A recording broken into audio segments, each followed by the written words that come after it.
This tutorial is meant to show how you can start creating geometries in Rhino and eventually how you can start manipulating those geometries. But what is more important at this stage is actually being able to select things and select specific things that you want to modify. So we're going to go over the selection tools. Let's start by making a box. You can do this a couple ways, but I like running just the box command.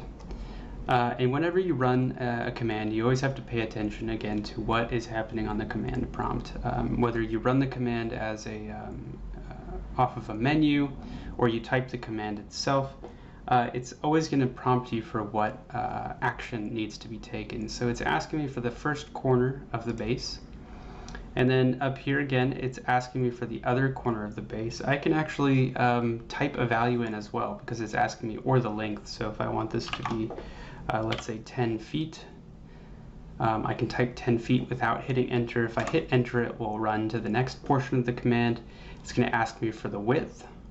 So I can type 10 feet again, or I can hit enter if I want to use the same value as last time, but I'll make this 20 feet so it's a little bit easier to see.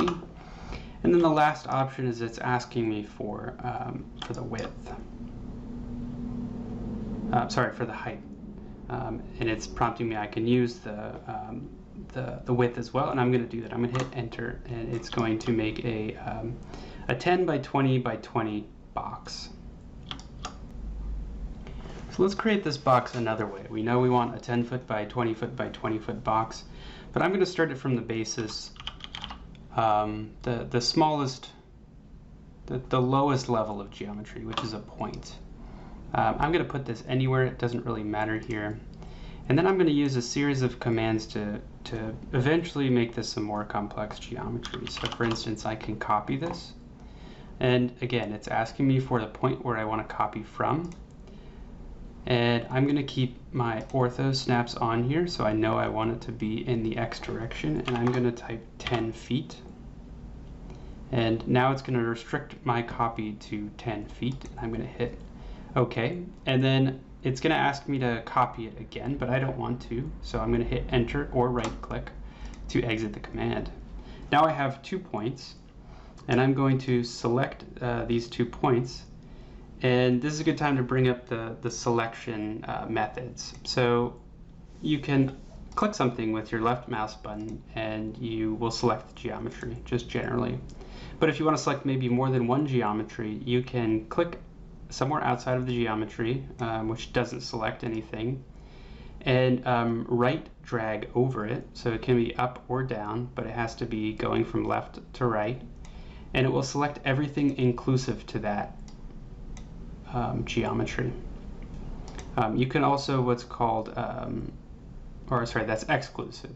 You could do what's called inclusive selection as well, and that's by selecting and dragging left, and you'll see that the selection filter is dotted now, and that's saying that anything that touches this box, this selection box, is going to be selected. So this is exclusive, so everything that is entirely inside of that box will be selected, versus exclusive, everything, or inclusive, everything that touches that box will be selected.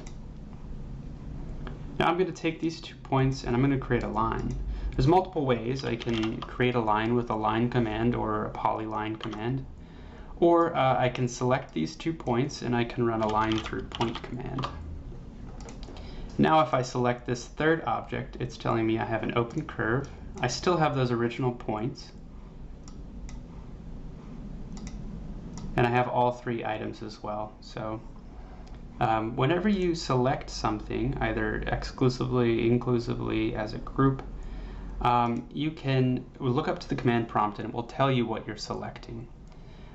So for instance, if I want to select over this, but I'm not sure if this still has the points or if it's just the line, I can go up to my command prompt and I can read, and it's telling me I'm selecting 2 points and 1 curve. And if I look over at the object, it's telling me the object type varies. So I have 2 points in this selection and I have a line in this selection. Let's use copy again, but I'm just selecting the line. I'm going to move it from here to here. because the copy command can also use datums. If you notice down at the bottom left of the screen, on the status bar, you're seeing 20 feet. It's taking over where the units normally were. So if I make this smaller, that's going to be exactly how long I'm copying this, exactly how far my original placement point is to my final placement point. I do this a lot. I take an item and then I copy it based on a datum. The datum doesn't have to be on the object itself, and that will come in handy a lot. For instance, if I want to select this and I know I want it to go the same dimension as this, you don't have to select here and try to get your guides to match up. You can actually select on the object that you're referencing, select your starting point. Actually, I have my ortho on here, so I need to turn that off, and my endpoint, and now I have a line in space. So let's start connecting some of these points. There's a couple ways you can do that. I can draw a rectangle. Rectangle is a command, and it's going to ask me the same way that I format the base of my box, what the first corner is and what the last corner is. And now I have a rectangle. I can also use move and do the same thing by choosing, that I did with copy, by choosing a datum and selecting exactly where it needs to go. I can also pay attention to the move subcommands. For instance, vertical is very handy. It's going to move things in the Z direction. So down here you can see this is my Z axis. If I turn vertical on, I can literally click anywhere on the model and it's going to restrict it in the vertical direction.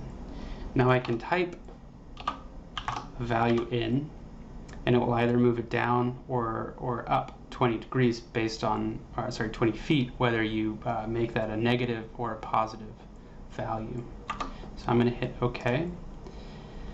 And now I want to start making this into a plane.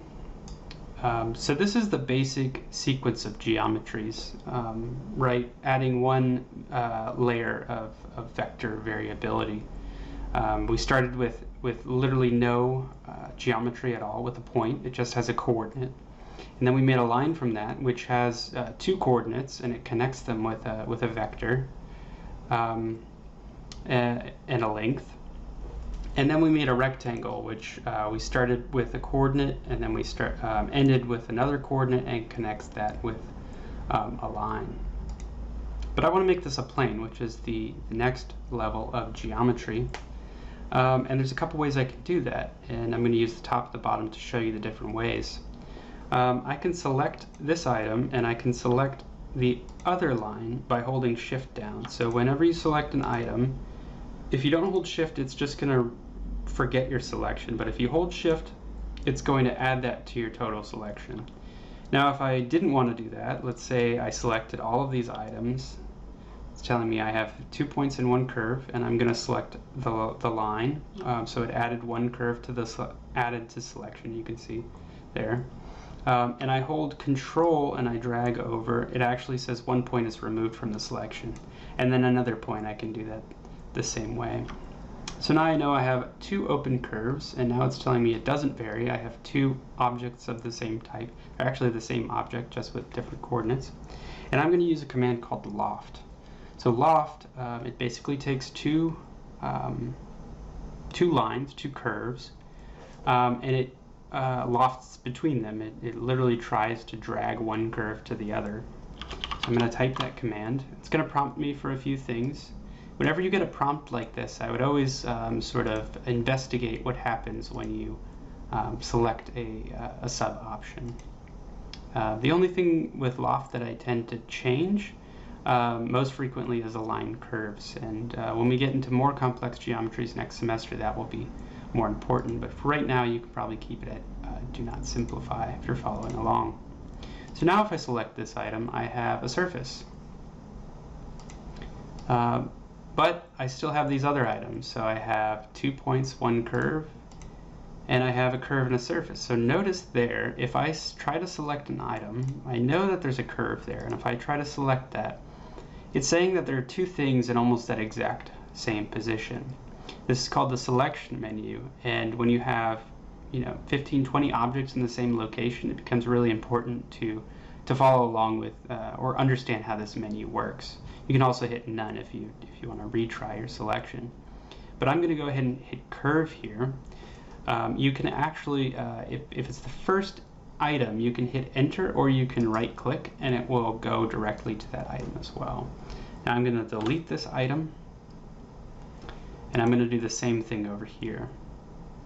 You'll get very efficient at this, selecting what you want, and you'll find ways to improve how you select items. So for instance, if I just wanted that plane, I know there's 2 points and a line there, I'm just going to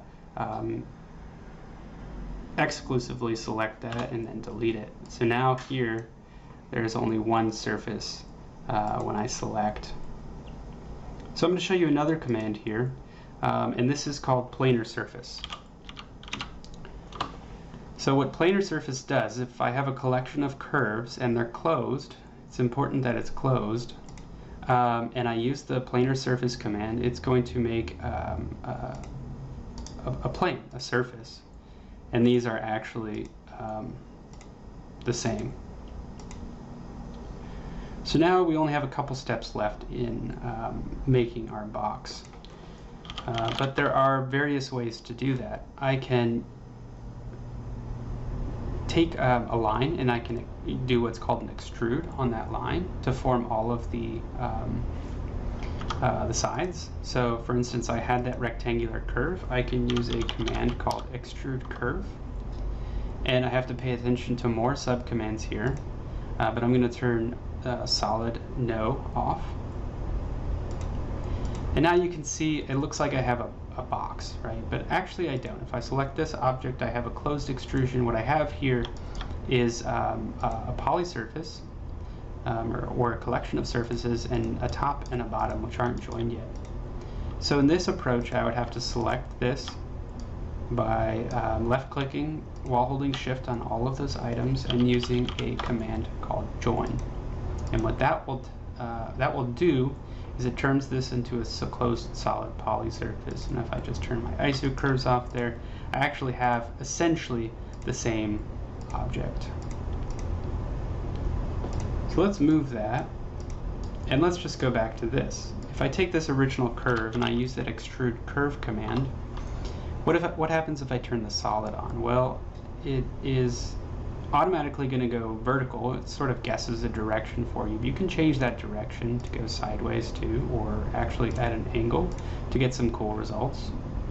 But I want that to go straight down. And if you do something like that, where you create a direction and then you don't really like it, you can hit escape, and then you can hit enter, you can hit space, or you can hit right click. And that will run the same command that you just ran. It's saying command ExtrudeCrv, and then it's giving me all these options again. I'm going to go ahead and turn my solid selection on, my subcommand on, and go down to the base. So I still have that original geometry, that original curve. I actually still have that original curve that we moved up, but now I have 3 of these boxes created in 3 different ways.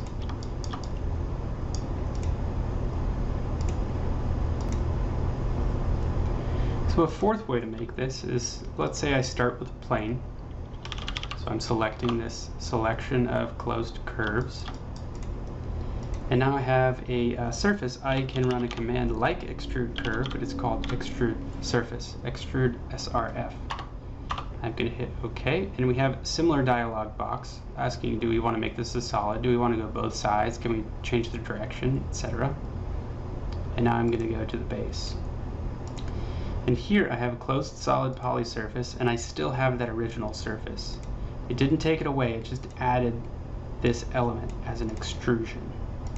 Extrusions are really common in Rhino. This is how I model massing very easily, because you don't have to just start with the base geometry that's not on your model. You can take this curve or this surface and you can extrude surface. And now you have 2 objects.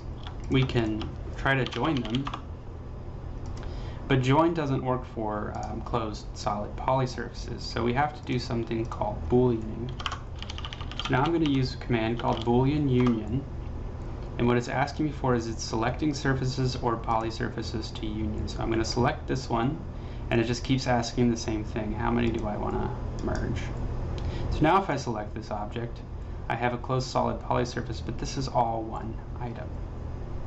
So join and Boolean are two commands you should get familiar with. Join works primarily for surfaces and for curves, and Booleaning is about solid objects, or more so for solid objects. So we're going to go more into manipulating this object in another tutorial, and about Booleaning and joining different things as well in another tutorial. But the primary takeaway here is to understand the geometrical evolution from a point, and then that point is a line, and that line doesn't actually have to be just on the surface. It can be at an angle. Knowing how to select things inclusively versus exclusively,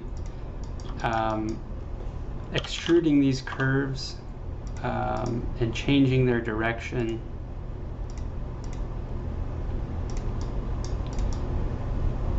and then extruding these curves, or extruding these surfaces to create solids. Of course, you have to keep in mind that all of these things can be done multiple ways. It's just however you develop your workflow and however you find is most efficient for you. For instance, the first thing I did in this tutorial was just make a box, and I did it in about 10 seconds, and then this one took a lot longer. So understanding that there are many different ways to do the same operation, it just depends on what is most convenient at the time.